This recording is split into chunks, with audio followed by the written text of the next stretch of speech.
way back in 2005, digitally savvy Estonia became the first country to allow online voting in elections. Skip forward to their 2019 general election, and 44% of voters filled out their ballots online. And there have been other examples of positive engagement with internet voting across the world.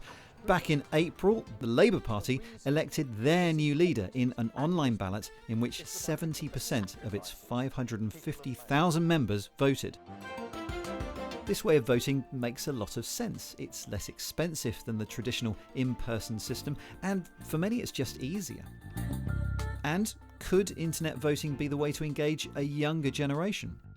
As time goes on, online voting will become more and more important for young people, because society will become increasingly digital, increasingly online, whilst at the same time our voting system will look exactly the same as those that existed in the 1800s.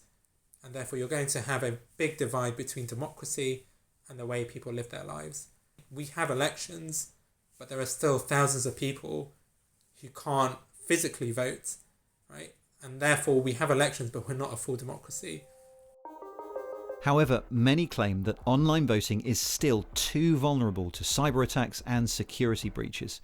Malware could tamper with votes before they reach government servers, and hackers could create mirror versions of an election portal, steal voter credentials, or even attack the computers that count the ballots.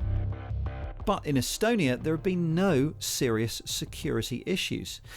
However, crucially, online voting is linked to the country's state-of-the-art electronic ID cards, which Estonians use for everything from paying taxes to accessing health records. And not every country has such a solid digital infrastructure in place.